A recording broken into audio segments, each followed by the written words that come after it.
What's up, everybody? It's the Slickster, the Silver Fox Entertainment, bringing you another section of this book. I can't believe it, but we're already up to chapter 20. All right. This one's going to go a little bit slower because I got a lot of notations in here. I had to change some things around. I was informed by a couple people that watched some of my videos that there was a couple words that I was using that was kind of offensive. I guess primarily coming from me more than, generally being accepted in the population. And I mean, I get it. You know what I'm saying? I'm out here in the world now. I had to change my vocabulary slightly when I got out here, but I'm still making adjustments. So just know that, I'm trying to do that. I don't want anybody to be offended. I want this to help people. I want people to grow from it. I want people to learn from it. And hopefully they don't have to make the same mistakes I did so they don't have to go through this shit. But anyways, here we go. Chapter 20. November 16th, 2007. Where were you at? I had just finished eating breakfast. Upon returning the empty tray to the pile, something caught my eye. COs, 6 of them in fact, and they were on the move. It was obvious that they had a plan set in motion before the moment they got to the pod, the front door popped. Perfect execution. My celly Jack screamed, red team, while running towards our cell, trying to flush the sleeping meds that he had been squirreling away. I held the door down while he got right. Held the door down pretty much just means you stand in the way so, the police can't see what you're doing. The CO spearheaded into our pod with Blackhead at the tip. He said, De Silva, come with us. I said, what's up? He said, let's go. I said, where are we going? Blackhead had had enough of the verbal sparring with me, so he reached out, grabbed my arm, and led me out into the hallway. The sea of COs surrounded me while Blackhead guided me to the secluded classroom halfway down the hall on the right. During the day, it was used to help inmates obtain their GEDs, but at night, it was a great place to beat up inmates because there were no cameras inside. Great, I thought, while being snatched into the darkness. While passing each window on our way, I noticed that every man from every pod was watching. It happened every time the red team was called. Once inside, Blackhead said, put your back against that wall. I complied to what he was saying. What the hell is going on? I asked. You're going up the road today. His statement was bittersweet. Sweet because I wanted to get to prison to start my bid. Bitter because by me leaving Prince William County, my post-conviction remedies become limited because of jurisdictional issues. Blackhead pointed at the blue jumpsuit I had only been wearing for a couple weeks and said, take that off and put this on. He threw an orange jumpsuit at my face. What about my stuff? I asked. Don't worry about that right now. What about my legal mail? Don't worry about that right now. What about I'm still fighting my case. He shrugged, proving the fact that he did not give a damn if I got out of jail or not. I stripped the blue jumpsuit off, began putting the orange one on, but I tied the arms around my waist instead of zippering it all the way up. All the way up, he seethed. I'll put it all the way up when you bring me my legal. Before the word mail got past my teeth, they were on me like white on rice. I was ready. I knew the count. I threw my hands up and started blocking their little jabs like my sensei Mary Lou had instructed me all those years before. It was a 4-on-1, but I was actually holding my own. I could tell by their shocked expressions, and they figured that I was just a walkthrough. Big mistake. Note, if you're reading this, I want you to know 2 things. 1, I did not hit them back. 2, if you're about to get Jade, make sure that your back is up against the wall so they can't get behind you. I was holding my own until Blackhead bull rushed through them and slammed me up against the wall. The other COs tried to grab my arms and legs and hold me in place. Blackhead said, gotcha! His breath smelled just like he had eaten a shit sandwich for breakfast. Note, even now, I can still gag thinking about his halitosis. That's how bad it was. One moment, I'm blocking attacks and like Bruce Lee. The next moment, I'm flat on my back in the middle of the classroom with all of them on top of me. One guy with dark hair had both hands around my neck, choking me to death.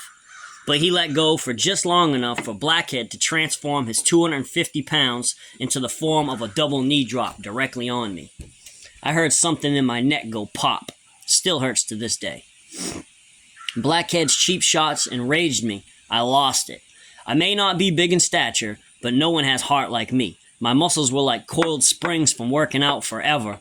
My wind was long, and I had a full tank of gas. Super, in fact. I started twisting, turning, kicking, punching. Two females grabbed my left arm and locked on like gators, but it only felt like she was trying to give me an Indian sunburn. I could tell by looking at the CO with the pretty green eyes that she really wasn't trying to hurt me, but the brunette was hell-bent on causing the skin on my wrist serious harm. When I got to the point of no return, my words come out like the Tasmanian devil. They still do. And you would have thought that we were kin by the way that I was twisting and thrashing. Click, click. They managed to get a handcuff on my right wrist. Suddenly, a man appeared in the doorway with a pistol in his hand. They can't shoot me, can they? I thought. Clack, clack, clack, clack, clack, clack. The electric clacking of a 10,000-volt taser became obvious. Hold him down! Hold him down! His voice sounded familiar, and his statement took all the buck out like he had just put a spell on me. Getting tased twice was not on my bucket list. Don't tase me! Don't tase me! I pleaded. I tried to cough out like a motherfucker. I didn't want to get tased. Byers was not trying to hear that. He was more interested in using his new toy on me like a demented kid. Within 2 strides, he was on me. The taser was bright yellow and had 2 prongs protruding out of the rectangular barrel. It looked like fangs of a cobra. I saw it all in 3D, and there was no way to stop it. My chin was flat against my chest when he slammed the taser into the soft flesh below my heart. Zzz, zzz, zzz, 3 seconds worth. When Byers retracted the taser, my skin was melted to the prongs. The 2 thin strands of my skin resembled white bubble gum. Just when I thought it was over, he hit me with it again. Note, COs and police officers are not supposed to tase you near your heart, just so you know. Dear reader, if you've come this far, then you know that I kind of have a way with words. I never lied in Life in the Red, and I refuse to lie in Life in the Blues. So if you're reading this and you do not believe me, I have the scars to prove it. I kept picking the scabs, knowing that it would scar up. So every time I would look down at it, I would remember what they did. Scars build character. You probably can't see it from that angle right there, but there's 4 of them. It's almost like a square. Okay. Dear attackers, if any of you cowards who attacked me, held me down, and tased me are reading this, guess what? I'm still standing tall. So in the near-famous words of Charlie Sheen, winning. When they were done wearing my ass out with their bootleg ankle locks, arm bars, and submission holds to my unresponsive body, they uncuffed me, put the jumpsuit all the way on, recuffed me, and dragged me out into the hall for everyone to see. Note, every time the red team is called to extract someone, no one will lock back down in their cells after eating breakfast, just so they can watch the show. That day, that somebody was me. Note, every time... Oh, shit. I looked to the left and saw everyone mobbed up at the windows. I could tell by their screwed up expressions that they COs had whooped me pretty good. I managed a blood-smeared smile for all to see on my way out. I probably looked like a scarecrow because I had a CO on each side of me, hauling me down the hall. My feet were dragging behind me on the tips. Chapter 21, The Elevator. The elevator door popped open. The COs walked me in and stood me in the corner like a little kid in school being punished. I was having trouble balancing. Tried to turn around so I could put my back against the wall for some sport. Wham! One of them sucker punched me in the ribs with so much force that all the air was snatched from my body instantly. Did they hit the button yet? I thought. No. Being held in place by one guy while the other uses your body like a punching bag sucks. But getting your head slammed repeatedly into the corner of a stainless steel elevator will make you fade in and out of consciousness. Now, I would love nothing more to tell y'all that I, fought the good fight, got a few shots in. But the reality of the grim situation is simple. When you have your hands handcuffed behind your back, you just become a punching bag for a couple of cowards. Yeah, cowards. I hope to God that you hear about this book, buy a copy, and read this.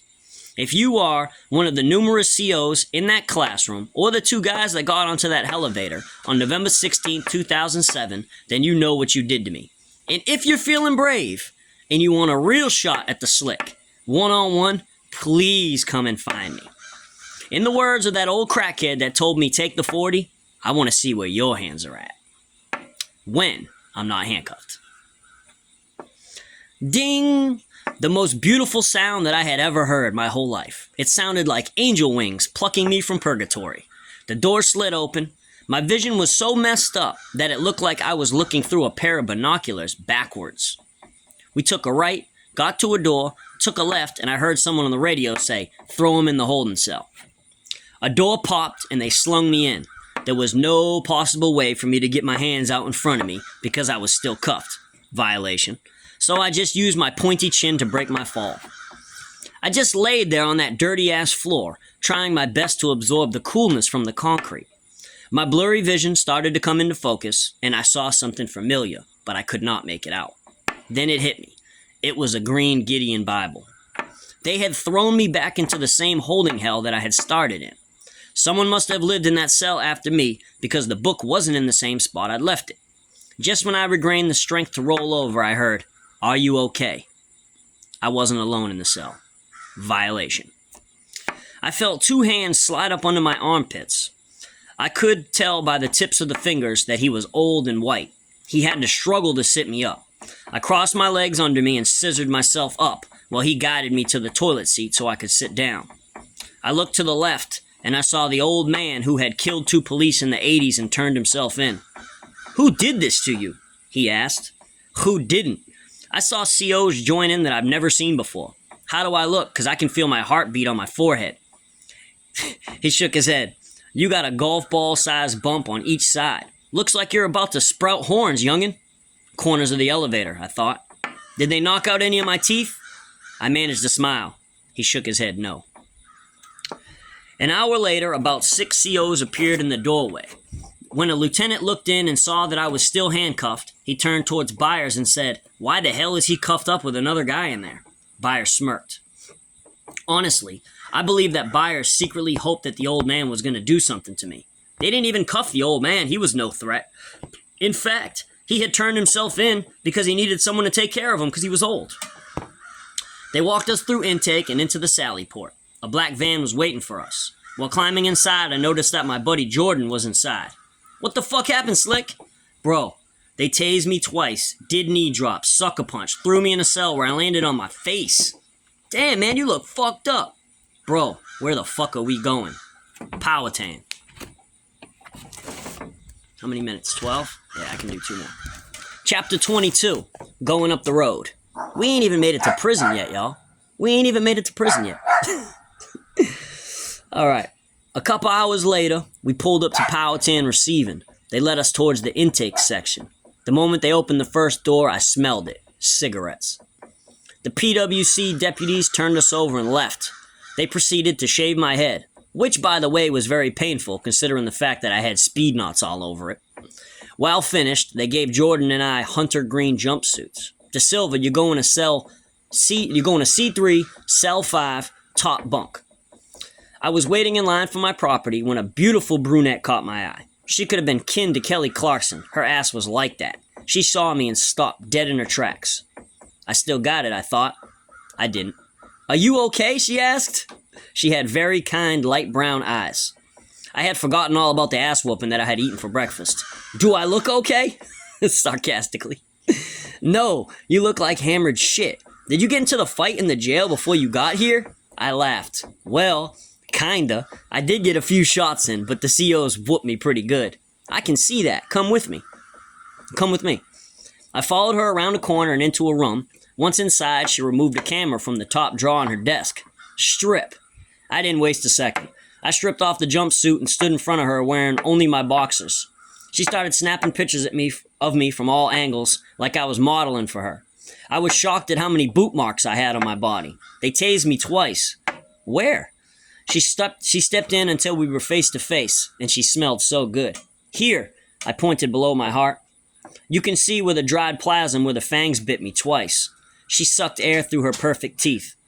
"They ain't supposed to tase you so close to your heart. Turn around." I complied. Her gentle touch gave me goosebumps. It felt so good to be close to an attractive woman once again. "Get dressed. Why did they do this to you?" I told her the story. "All I wanted was my legal mail." She smiled. "My name is Mrs. Massey. I'm the lead investigator here. Are you a white supremacist?" Where the hell did that come from?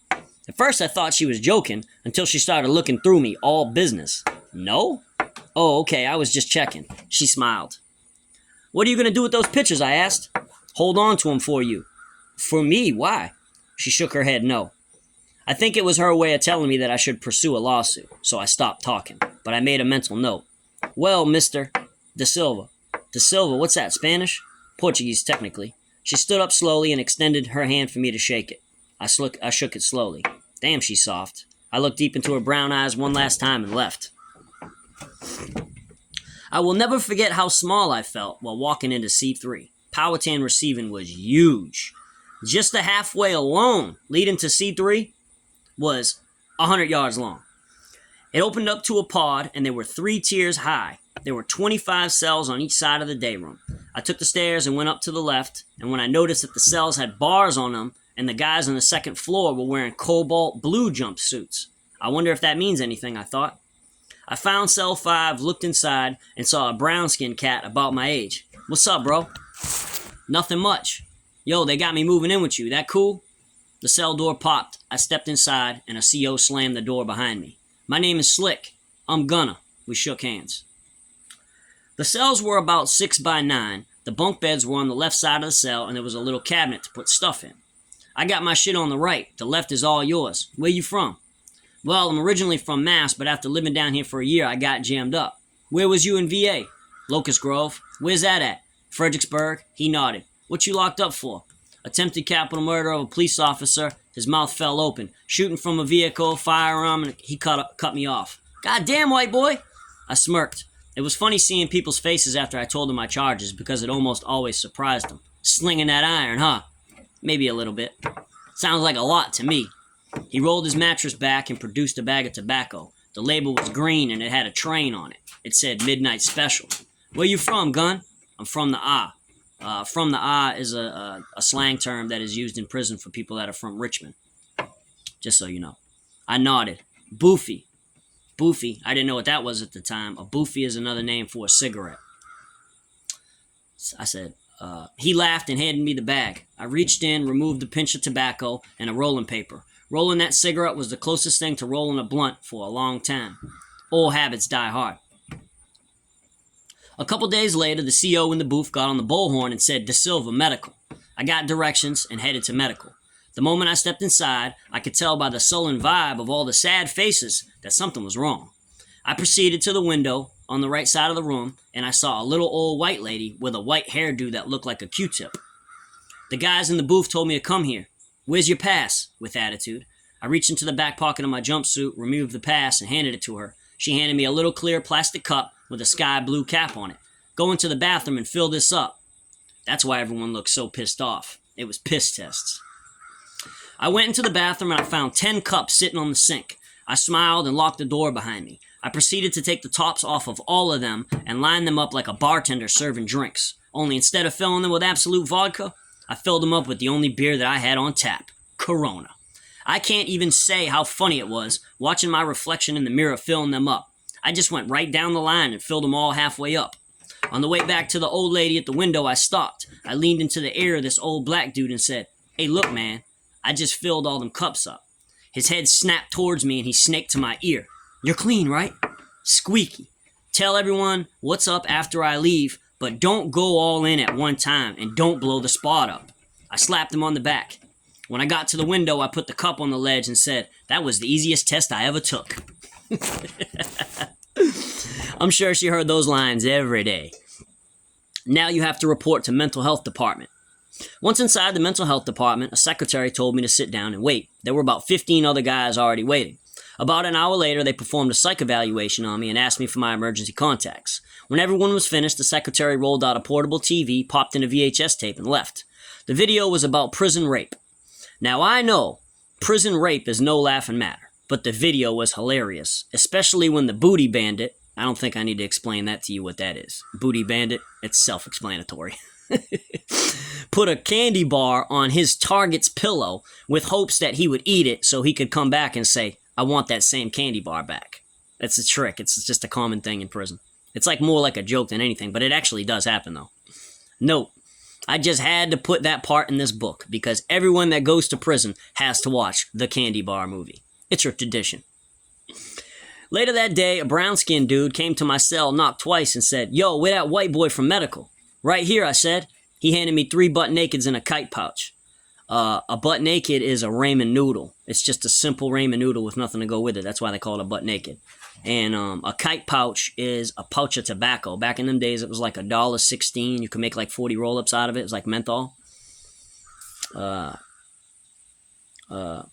What's this for, man? He laughed. You're piss. Good looking out, bro. We fist bumped through the door, and he walked down the tier. Note, if someone attempts to give you something in prison, and you don't think that they're a villain, you should always accept it.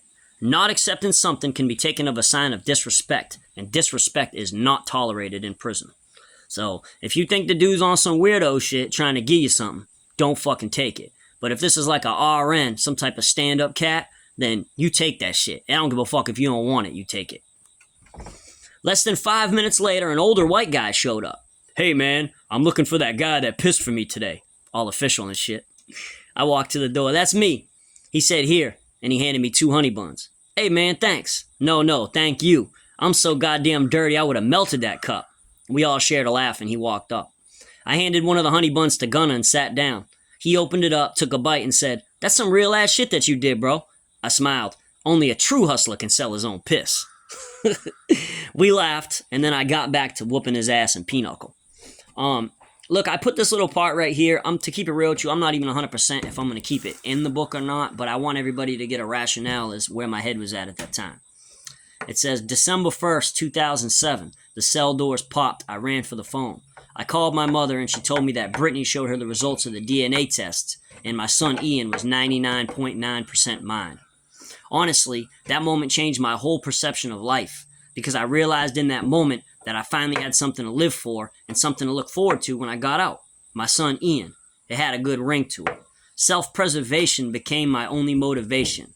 I was reduced to one single instinct: survive. I refused to let anyone stop me from getting home to my son. So I was going to man up and devote all my free time to fighting my case.